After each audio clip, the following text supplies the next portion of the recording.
Sziasztok! Laci Zsuzsa vagyok, és Klára segítségével most az MX20-nak a regisztrációját szeretnénk megmutatni, hogy mennyire egyszerű. Tehát ha meghoztad a döntést, hogy ebben a stabil programban valóban csatlakozol hozzánk, akkor ennyire egyszerűen megteheted. Bejön ez az oldal, ugye valakinek megkaptad a regisztrációs linkjét, itt a nyelvet át tudod állítani magyarra, és fölül a piros sorba a regiszter gombra kell, hogy kattints. Tehát ennyire egyszerű, a legutolsó regiszter gombra kattintunk. Nézzük a következő lépést. Hogyha rákattintottál, akkor be fog neked jönni egy felugró ablak, amin itt van egy felirat, hogy Next. Ez azért történik, mert itt ugye nincs visszafizetés, hiszen terméket vásárolunk, amit kifizetünk, azonnal megkapjuk, tehát ezzel a Next-tel azt írjuk alá, azt fogadjuk el, hogy nincs visszatérítési politika, hiszen terméket vásároltunk, ráadásul a jutalékunkat azonnal meg is kaptuk, tehát itt valóban terméket veszünk, ahogy a rendes üzletbe itt is kifizetjük, tehát azt fogadtuk el, hogy ha vásároltunk, akkor ez egy végleges dolog. Tehát a Next-re kattintunk, hogy igen, megértettük. Akkor a következő képpel fogunk találkozni. Behozza nekünk a regisztrációs felületet, magyar nyelven is beírhatod, tehát magyar ékezeteket is elfogad. Látod, hogy itt az első, a felső téglalapba már be van írva a szponzorodnak a neve. Itt most ugye az a helyzet állt elő, hogy már klónra történik a regisztráció, tehát a szponzor alatt van már még valaki, aki átjött az előző jutalékmátrixból, tehát de ezzel nem kell törődnöd, azt ellenőrizd le, hogy valóban annak a nevét látod-e szponzorként, akihez te szeretnél csatlakozni, mert nincs átregisztráció. Tehát, hogyha helyes a szponzor neve, ott a felső téglalapba, akkor nincs más dolgod, mint elkezded itt oldalt szépen az üres mezőt, az első üres mezőbe, beírod a felhasználó nevedet, ott igen, akkor ugye az alatta lévő kockába beírod a nevedet, a teljes nevedet, beírod az e-mail címedet, felhasználónév, felhasználónév, utána jelszót írunk, jelszót még egyszer, kicsit lejjebb tekerünk, akkor kéri még az e-mail címünket. Jó, tehát akkor még egyszer elfogadtad a feltételeket, behozta ezt az ablakot, ahol felül fogod látni az első téglalapba a szponzorodnak a nevét.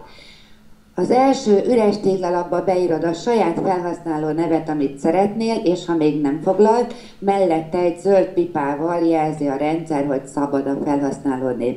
Alatta megadod a jelszót, meg megadod még egyszer a jelszót, és utána fogja még kérni a te teljes nevedet, valamint az e-mail címedet. Tekerjünk egy kicsit tovább lejjebb. Itt, igen, mert ugye ez két ablakba fért el, kicsit lejjebb.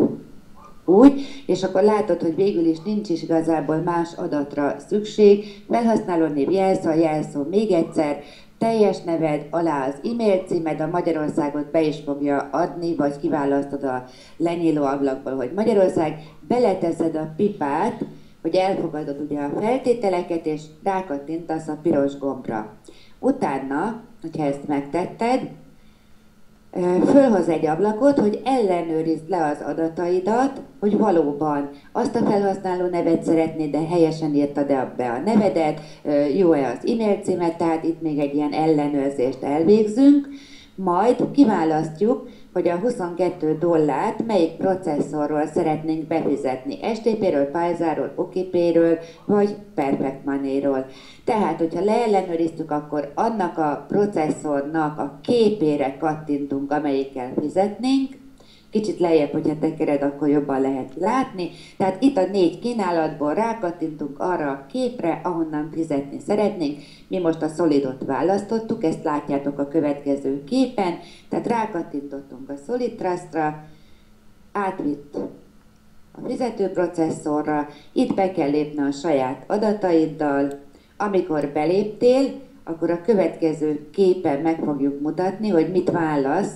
Tehát beléptél ugye a processzorra, hogy elvégezd a fizetést, és akkor itt produktot, tehát a második, látod, hogy nem von le többet, tehát valóban $22 tudod megvásárolni a terméket, minden ki van töltve, csak itt, hogy milyen típusút vásárolsz, egy kicsit, ha lejjebb tekerünk, a másodikba a produkthoz teszünk egy pöttyöt, mert ugye terméket vásárolunk, egyetlen egyszer veszünk meg, egyetlen egyszer fizetünk érte. A Solidnál beírod a másodlagos jelszavadat, rákattintasz, kifizeted, ezt már nem mutattam meg, mert hát ez eléggé egyértelmű. Amikor ezt megtettük, akkor ugye visszahozott minket a regisztrációs felületre, már is be tudsz lépni az irodádba, ahol megtalálod a megvásárolt oktatási anyagot, valamint ugye megtalálod a referáló linkedet, tehát valóban abban a pillanatban megírt neked az irodád, és akkor itt az első oldalon középen találod a referáló linkedet, amennyiben üzletet is szeretnél építeni, nem csak az oktatási anyagokat szeretnéd használni. Tekerjünk még egy kicsit lejjebb, mert ilyenkor még az is történik, hogy ugye itt egyből elkezdheted az üzleted építését, és még az is történik, hogy a szponzorod, ha egy kicsit még lejjebb tekerünk, kap egy e-mailt arról, hogy új tag regisztrált, új vásárlója érkezett a hálózatába. Mindjárt, hogyha még lejjebb tekerünk, akkor ezt lehet látni. Ide másoltam nektek az e-mailt, amit én kaptam azonnal, illetve ez nekem most olyan szerencsésen jött ki, hogy ez a regisztráció a harmadik vásárlás volt a klónon, így megkerestem a szintnek megfelelő $20 jutalékomat is, plusz ugye az $1, tehát a 21-et azonnal ki is tudtam kérni. Látjátok, hogy a regisztráció is nagyon egyszerű, és a szponzor is értesül egyrészt arról, hogy új csoporttagja érkezett, másrészt arról, hogy meg is jutalmazta a rendszer. Tehát az $1 is küld, meg arról is, hogy itt most az első szintet is pont ugyanekkor elértem, ezért újra kaptam $20 jutalékot. Én azt gondolom, hogy tényleg nagyon egyszerű és nagyon világos a regisztráció, remélem, hogy segítségetekre tudtunk lenni, illetve bemutatjuk nektek az iroda felépítését, mert az is nagyon egyszerű, hiszen hogyha regisztráltunk, akkor valószínű, hogy használni, illetve dolgozni szeretnénk azt a lehetőséget, amire igent mondtunk. Köszönöm, sziasztok!